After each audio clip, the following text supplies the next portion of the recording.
오늘 9월 첫 주일을 맞이하면서 예배 자리에 나오신 여러분들 주의 이름으로 축복합니다. 또한 이 시간 영상으로 예배하는 우리 성도님들 가정가정에도 동일한 은혜와 하나님의 거룩한 성령의 임재가 우리 가운데 임하기를 축복합니다. 오늘 글에 보니 처칠이 이런 말을 했습니다. 짖는 개를 볼 때마다 가던 길을 멈추고 돌을 던지면 목적지에 도착하지 못한다 라는 말이죠. 이 말의 의미는 사람은 하루 평균 1시간 50분 정도 조바심을 갖는다고 합니다.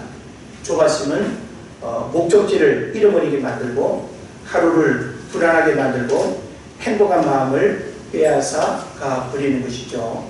그래서 우리는 그 어느 때보다 참 개가 짖는 것과 같은 이런 시대의 환경과 어려운 문제 앞에서 많은 조바심을 가지고 있습니다. 이 조바심은 우리의 걸음을 머뭇거리게 하고 우리가 가야 할 삶의 방향을 놓쳐버리게 하고 행복한 마음을 빼앗아 가버린다라고 하는 측면에서 우리가 이런 조바심으로부터 자유로울 수 있다는 것 얼마나 큰 축복인지 모릅니다. 하나님께서 여러분의 마음을 평온케 하시기를 먼저 주의 이름으로 축복합니다. 사람들은 자리에 대한 관심이 많습니다.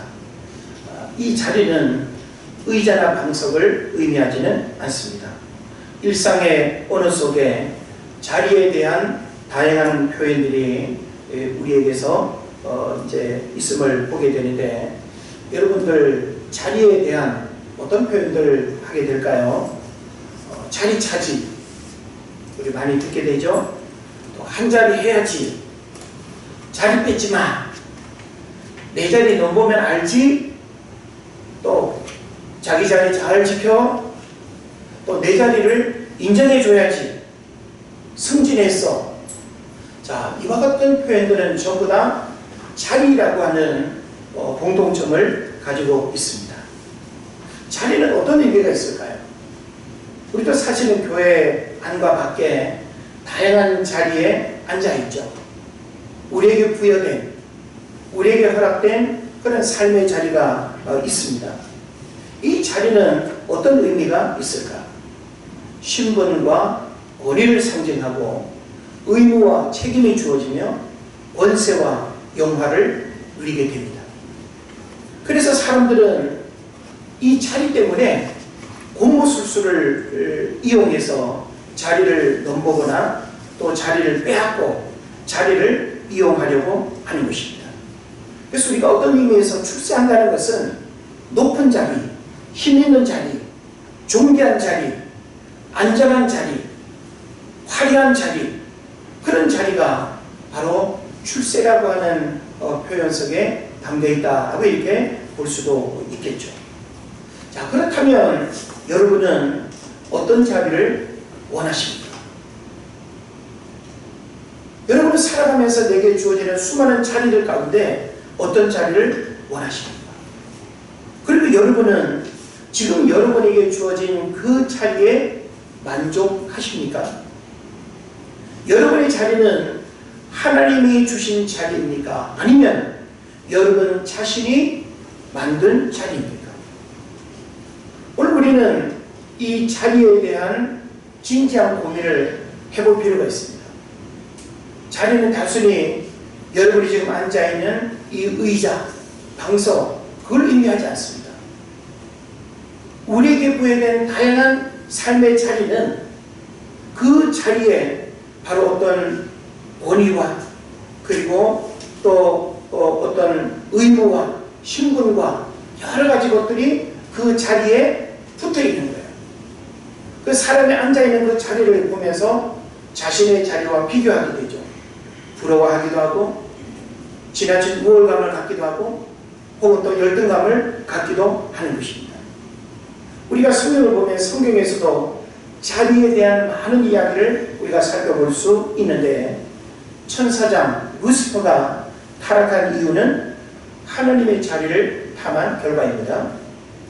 다윗의 정적들은 왕의 자리를 탐한 반란들이었고, 사울 왕의 불행은 왕의 자리를 잃어버릴까봐 무당을 찾아간 일이고, 다른 유다는 편협한 민족의식과 탐욕의 눈이 어두워서 예수님을 배반하는 불신앙의 자리에 앉았고, 사도 바울의 위대함은 부르심의 자리를 잃어버리지 않았다는 데 있는 것입니다. 우리가 성경에서 보게 되는 수많은 사람들의 이야기는 사실 그 이면에 자리에 대한 내용을 다 담고 있다라고 하는 것이죠. 하나님은 우리가 어떤 자리에 앉기를 원하실까요? 오늘 이 시대의 혼란과 무질서 그리고 갈등과 싸움은 자리를 탈선한 교만과 탐욕의 결과임을 우리가 발견하게 되는 것입니다. 모든 사람들이 다 자신에게 주어진 그 자리를 이탈하지 않고 그 자리를 겸손하게 잘 지키고 그 자리에 부여된 삶의 어떤 역할들을 잘 감당했더라면 세상이 이렇게 어지럽고 혼란스럽지 않습니다. 우리가 인간관계에서 겪는 수많은 갈등의 내용들을 보면 다 자리 싸움이에요. 높은 자리, 사람들이 부러워하는 자리, 돈 많이 버는 자리, 사람들이 나를 주목하는 자리. 그러다 보니까 자리는 하나인데 그 자리를 탐하는 사람이 많다 보니 거기에는 당연히 싸움과 갈등이 일어날 수밖에 없다라고 하는 것이죠. 성경을 보면 자리에 대한 특별한 관심과 욕심이 많은 사람들이 있었습니다. 오늘 본문에서 그들은 바리새인들과 서기관들이라고 이렇게 표현하고 있습니다. 그래서 예수님은 이 바리새인들에 대해서 서기관들에 대해서 무엇라고 말씀하시는지 오늘 본문의 내용을 우리가 살펴보면서 그들이 앉았던 자리에 우리가 혹시 앉아있지는 않은지, 그들을 향해서 예수님이 하시는 그 자리에 대한 말씀을 오늘 내가 앉아있는 자리에 대한 말씀으로 이해하고 우리가 어떤 신앙 고백하며 살아가고 있는지, 우리는 우리 자리에 대한 자기 점검이 얼마나 있는지, 우리는 내가 지금 앉아야 할 그 자리에 제대로 앉아있는지, 이런 점검이 우리에게 필요하다라고 하는 것입니다. 본문 2절 말씀을 보면 서기관과 바리새인들이 어디에 앉았다고 말씀하고 있죠? 모세의 자리에 앉았으니라고 했습니다. 이 표현을 모세의 자리에 앉고 싶어 하니 라고가 아니라 모세의 자리에 앉았다는 거예요. 이미 앉아있는 과거형의 표현을 쓰고 있습니다. 이것은 모세가 앉았던 그 어떤 흔적, 유물 같은 그 자리를 말하는 것이 아니라 실제 이스라엘 백성들이 율법을 가르치고 배우기 위해서 곳곳마다 뭐가 있는가 하면 회당이 있죠. 회당 앞에는 이 모세의 자리라고 해서 율법을 가르치는 사람이 앉는 한 자리가 있고요. 그 자리를 모세의 자리라고 칭하는데 이 모세의 자리에 앉기를 좋아하고 그리고 그 자리에 앉아서 대단히 외형적인 어떤 권위와 신앙적 허세에만 물들어 있다라는 것입니다.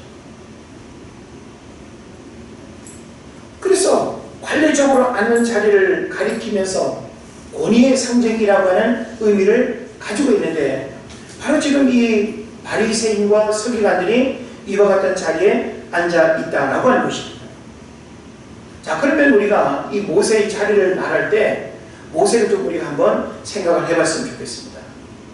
구약 성경에서 모세는 원래 어떤 자리에 앉아 있었죠? 애굽의 왕자의 신분이었고 왕 다음 가는 최고의 자리에 앉아 있었습니다. 우리 한 번쯤 나도 그런 자리에 잠시라도 한번 앉아 봤으면 하는 그런 마음을 갖죠. 우리 중국 여행하게 되면 그 자금성인가요? 거기 가면 옛날 황제가 앉았던 그 궁궐에 그 빈자리를 이렇게 앉아볼 수 있는 그런 이제 여행 상품이 있습니다. 굉장히 크고 화려하죠. 웅장하죠. 그리고 높이 또 그 의자에 그 의자가 자리가 있습니다. 우리 잠시 그 앉아본들 황제 같은 느낌을 가질 수 있을까요? 얼마나? 근데 우리는 잠시라도 그런 자리에 앉고 싶어 합니다. 옛날 어느 해인가 청남대 관광을 우리 성도님들하고 갔다가 역대 대통령들이 앉았던 자리들 다 이렇게 남아있지 않습니까? 어떠셨어요? 예, 한번 좀 앉고 싶죠? 네. 폼나게 대통령 같은 이미지를 한번 만들어 보면서 그 자리에 앉아봅니다. 그렇다고 해서 대통령이 되는 건 아니죠. 그리고 우리 안에는 그 자리가 주는 이미지를 갖고 싶어하는 그런 마음들이 누구에게나 다 있다라고 하는 거예요.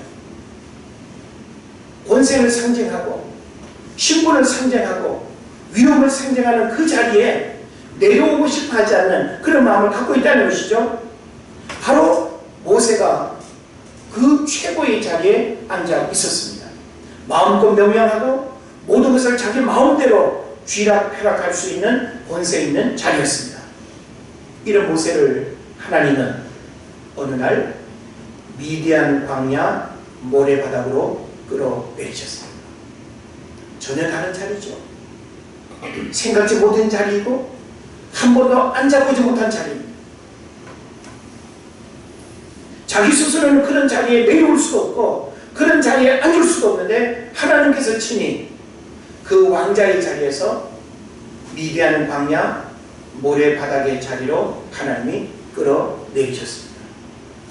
왜 그랬을까요? 겸손과 창조주 하나님을 기억하고 의지하라고.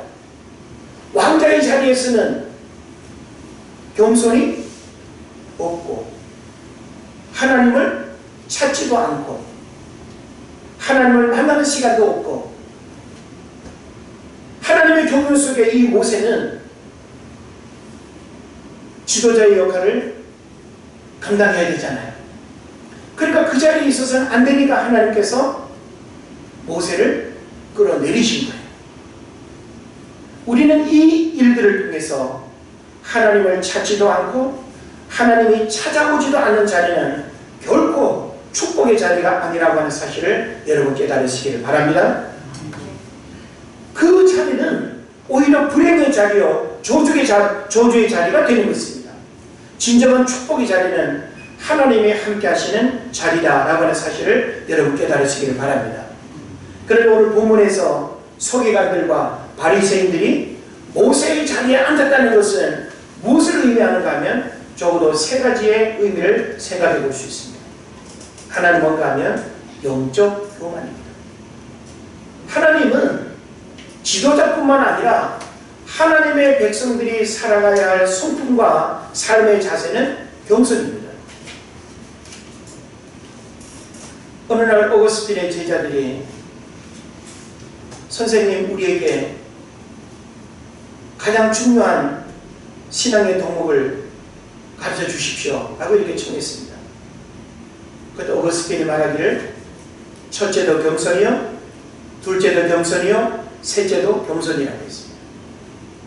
예수님의 생애는 하늘 보좌를 버리고 이 땅에 내려왔다는 그 자체만으로도 겸손이고 구유에 누이시고 예수님 육신의 모든 생애는 겸손으로 해석할 수 있습니다.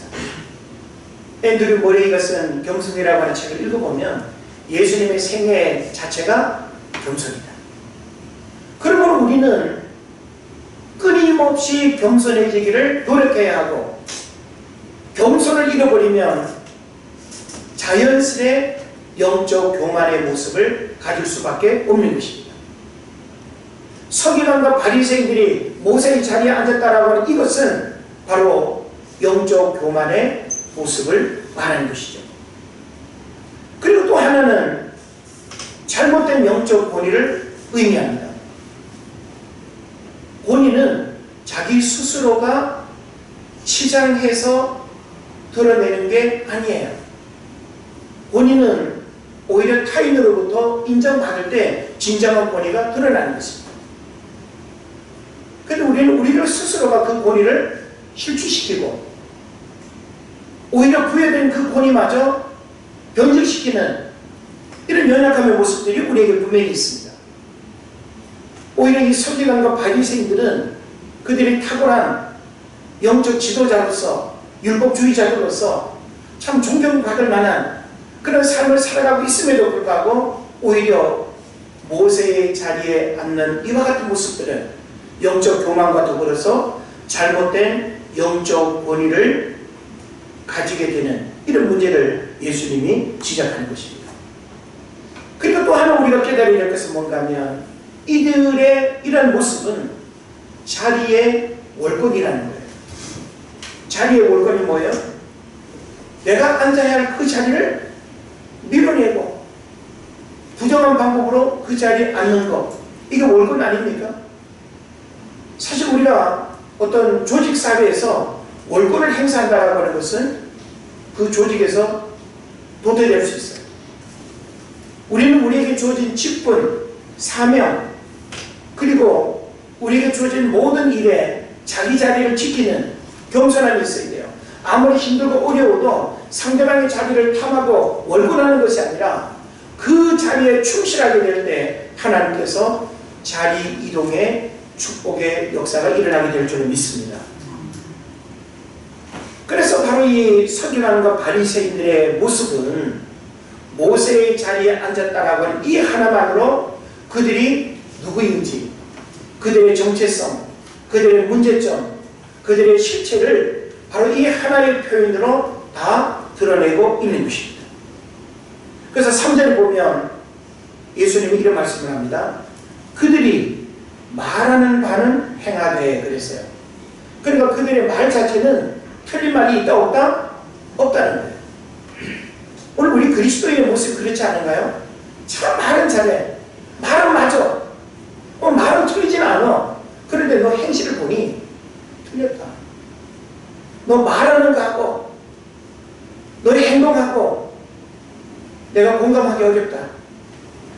이게 바로 지금 바리새인들의 문제가 되는 것입니다. 그래서 그들의 말하는 바는 행하되 배울 점에 대해서 예수님이 언급합니다. 그리고 그들의 행위는 본받지 말아라. 따라합시다. 그들의 행위는 본받지 말아라. 우리는 어떤 사람이 되어야 할까요? 말만 잘하는 사람이 아니라 말도 잘하는 사람이 되어야 합니다. 말만 있는 사람보다 행위를 본받는 사람이 되어야 합니다. 우리가 함께 어떤 일들을 할 때 말보다는 함께 손을 내밀고 함께 팔을 걷어붙이고 함께 땀 흘리면서 어떤 일들을 진행하는 것이 우선인데 뒤에서 그냥 말만 해. 예?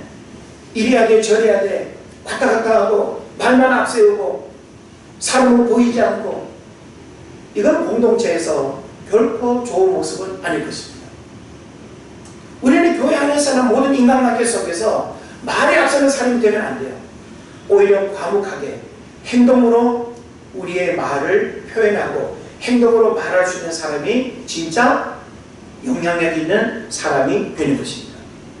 그래서 오늘 본문에서 서기관과 바리새인들의 문제가 무엇인가 여러 가지를 비유로 말씀하고 있어요.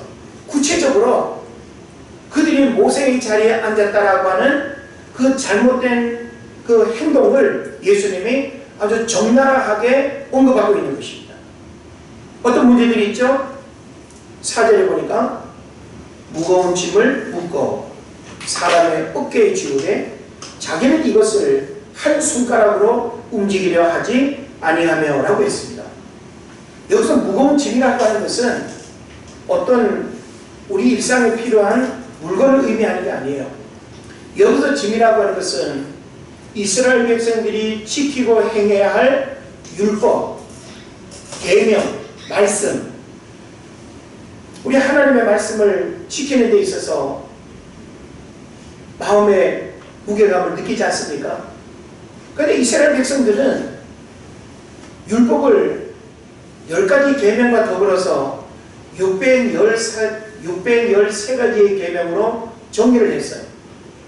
자, 우리가 지키고 행해야 될 계명이 적을수록 지키기가 좋은가요? 많을수록 지키기가 좋은가요?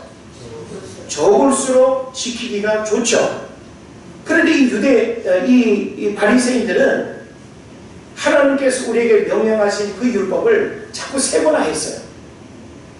우리 집안에서도 그렇잖아요. 큰 소리가 좋아요? 잔소리가 좋아요? 둘 다 좋아요? 큰 소리는 한 번 들으면 끝이잖아요.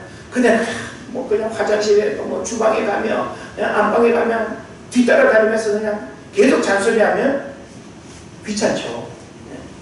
귀찮은 정도가 아니라 짜증나고 화나죠. 그거예요.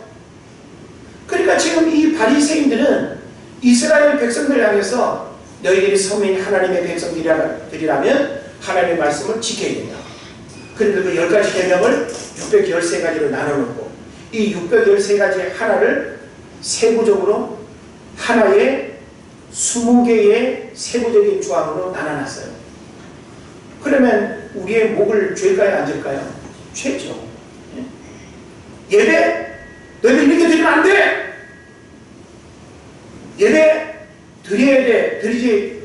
이렇게 드리면 안 돼. 그냥 단순한 한마디가 아니라 너희들 예배를 드리니? 예배를 드릴 때는 시간을 이렇게 지키고 헌금을 어떻게 하고 기도는 어떻게 하고 말씀을 어떻게 듣고 그런 부분을 아주 디테일하게 세부적으로 이야기한다면 아이 참 내가 그냥 자유한 마음으로 예배하면 좋을 텐데 너무 부담스럽게 우리가 여겨질 수 있죠. 바로 그거예요. 그래서 무겁고 감당하기 어려운 여러 개의 짐들, 곧 자의적으로 세분화한 율법의 짐들을 계속적으로 사람들의 의무하에 둔다는 것을 보여줍니다. 즉, 당시 유대 종교 지도자들은 단 한 번으로 끝내는 것이 아니라 끊임없이 사람들에게 그 무거운 율법을 지킬 것을 강요함으로써 사람들의 부담을 계속적으로 가중시켜 왔다는 거예요. 그러니까 이들은 말만 하면 끝이야. 근데 이스라엘 백성들은 어때요? 그걸 다 받아들이고 지키려고 하니까 그 무게감이 얼마나 크겠어요? 율법을 지켜야 된다는 무게감이 얼마나 크겠어요? 그러니까 바로 지금 이 서기관과 바리새인들의 문제는 다른 데 있지 아니하고 말만 있고 지시만 하고 실제 함께 그 무거움으로 지키고 받아들여야 될 말씀의 행함은 없다라고 하는 것. 이게 바로 문제라는 것입니다. 그 다음에 또 5절에 보면 뭐라고 말씀하죠? 모든 행위를 사람에게 보이려고 경문띠를 넓게 하며 옷수를 길게 하고 라고 했습니다.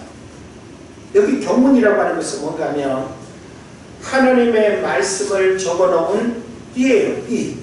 그래서 그 띠를 왼쪽 팔에다가 감고 그리고 송구처럼 쓰여져 있는 양피지의 그 말씀을 경문 네모난 상자에 담아가지고 묶고 다니는 거예요.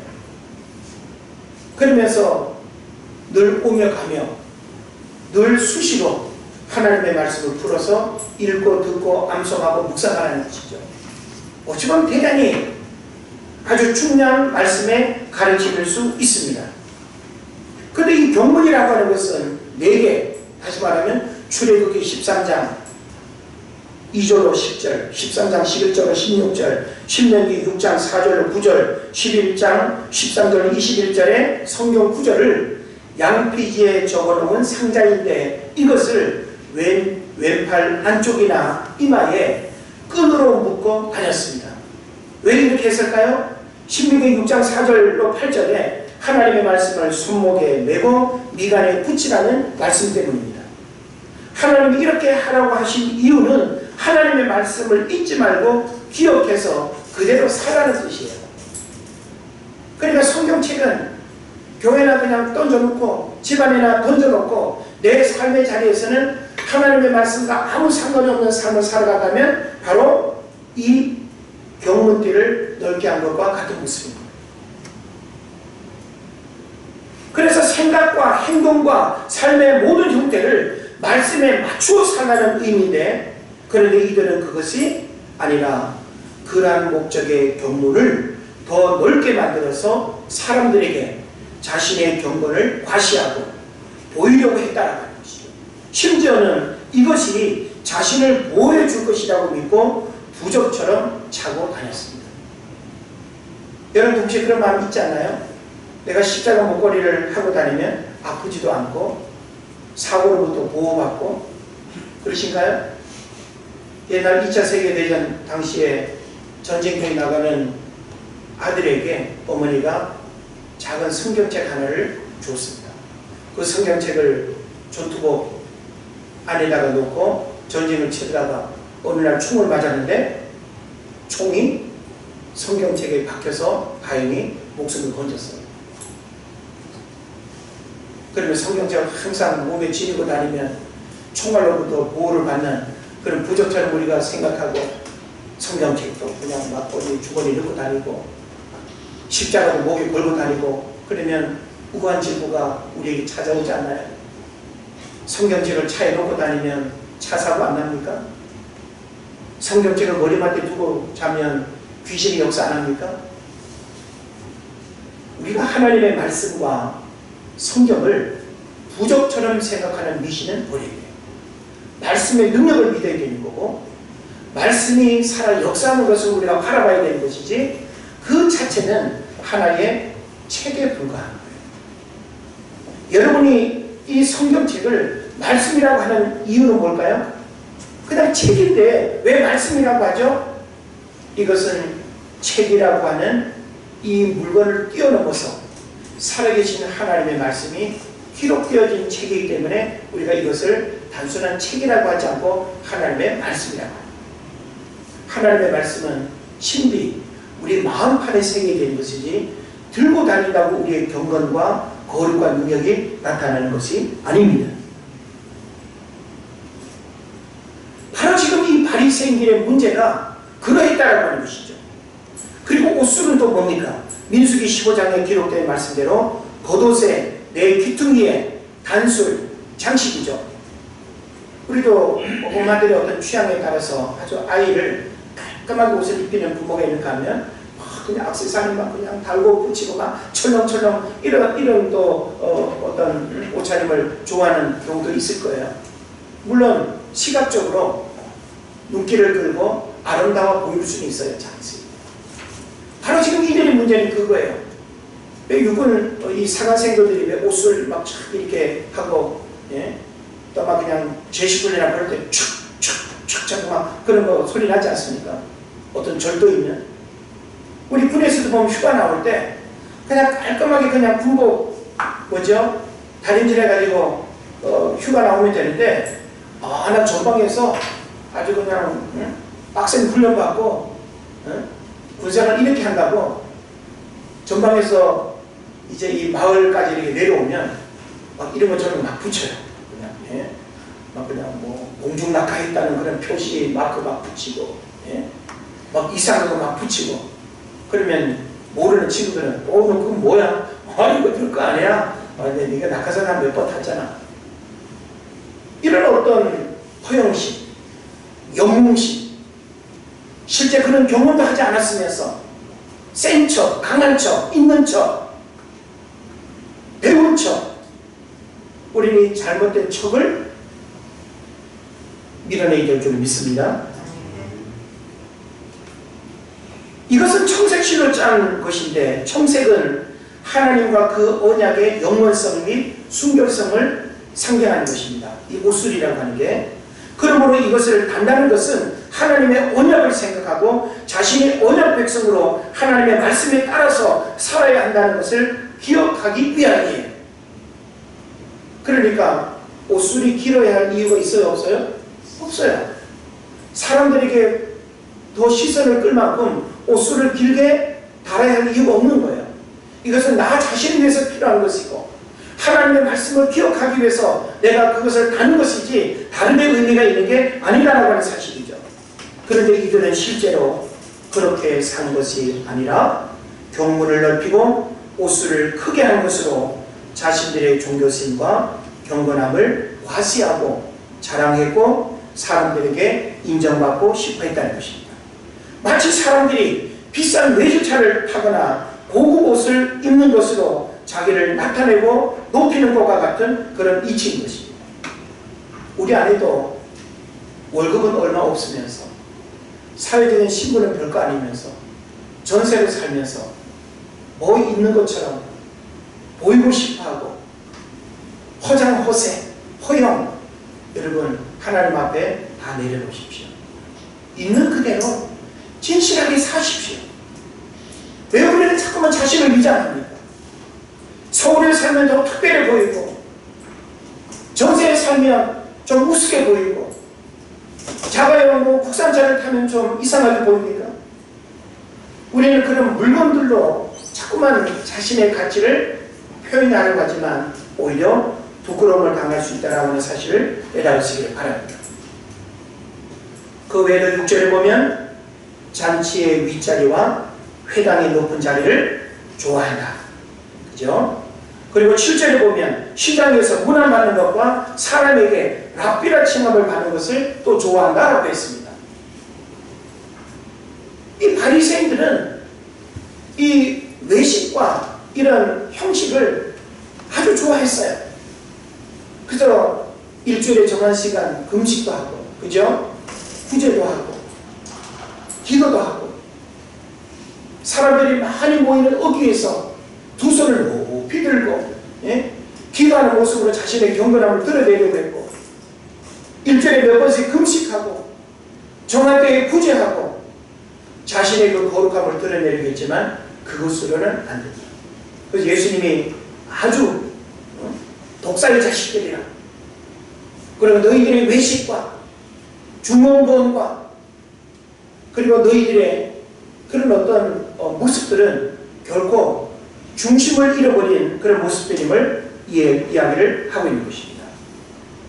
그래서 성경의 가르침, 예수님 우리에게 뭘 말합니까? 참 선생님 그리고 아버지 지도자는 오직 한 분이다. 너희들이 그런 모습들을 통해서 선생님으로 아버지로 지도자로 부름받으려고 하지 말아라. 참 선생님은 한 분이다. 참 아버지가 한 분이다. 참 지도자가 한 분이다. 그분은 누굴까요? 삼위일체 하나님 오직 예수 그리스도인 줄로 믿습니다. 그러면 우리의 삶은 무엇을 추구해야 되는가? 12절에서 결론처럼 우리에게 말합니다.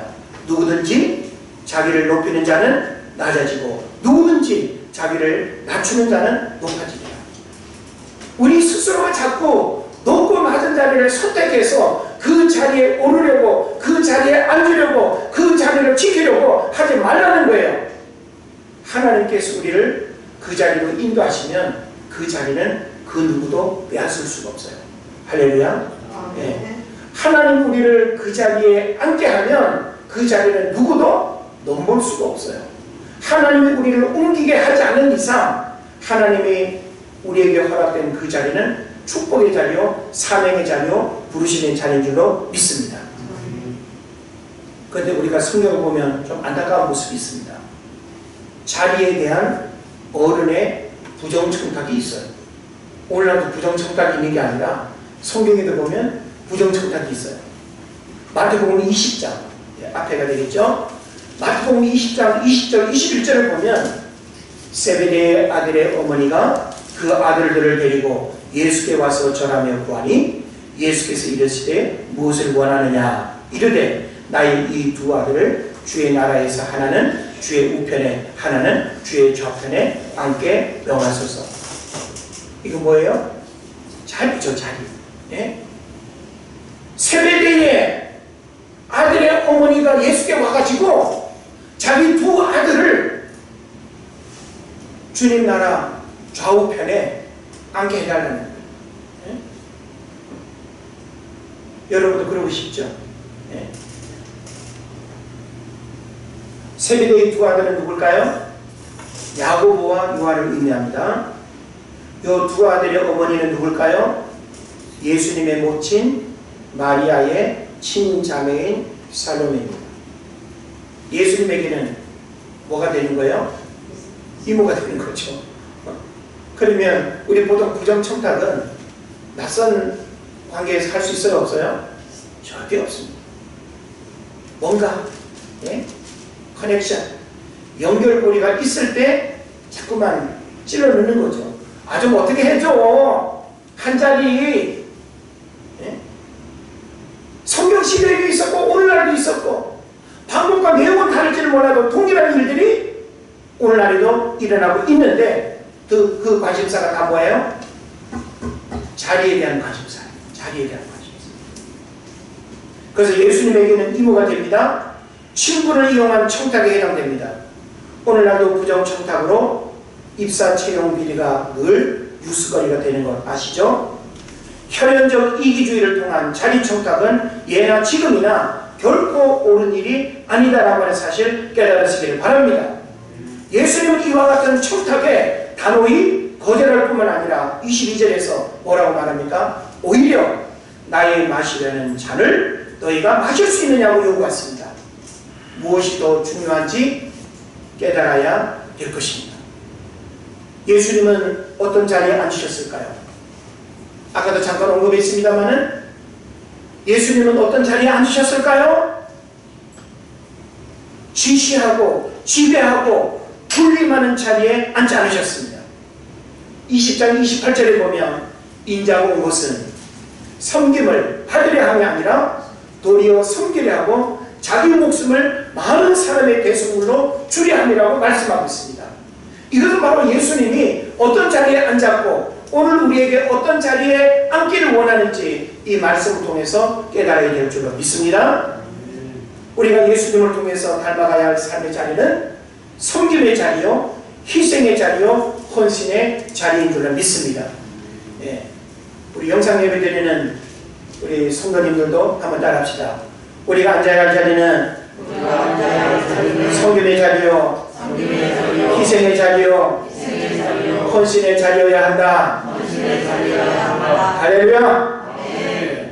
크게 들리는 것 같습니다. 우리는 예수님 우리 삶의 모본이에요. 우리는 예수님의 삶의 가르침이 우리가 지키고 행해야 될 그런 삶의 핵심이 되는 것입니다. 그런데 우리가 성경을 보면요, 이런 아들에 대한 부정청탁뿐만이 아니라 제자들도 자리에 대한 싸움이 있었어요. 예수님은 이런 제자들의 문제들에 대해서 뭐라고 말씀하셨을까요? 먼저 된 자가 나중되고 나중된 자가 먼저 된다는 가르침을 우리에게 주고 있습니다. 우리는 내가 스스로 올라가서 앉는 자리가 아니라 하나님이 부르셔서 앉게 하시는 자리에 앉아야 될 줄로 믿습니다. 말씀을 마칩니다. 오늘날 교회가 영적 교만과 탐욕의 눈이 먼 교회가 되면 안 됩니다. 성도의 삶이 이들처럼 되어서 세상과 소통하지 못하고 이웃에 감동을 주지 못하고 진정한 사랑을 실천하지 못한다면 율법에 매여 자신의 구원만을 붙들다가 타인의 구원을 외면하는 오류에 빠질 수 있다는 것을 알아야 됩니다. 세상 속에서 빛과 소금의 역할을 잘 감당해야 되는 것, 이것은 바로 서기관과 바리새인들을 통해서 우리에게 주는 중요한 가르침인 줄 믿습니다.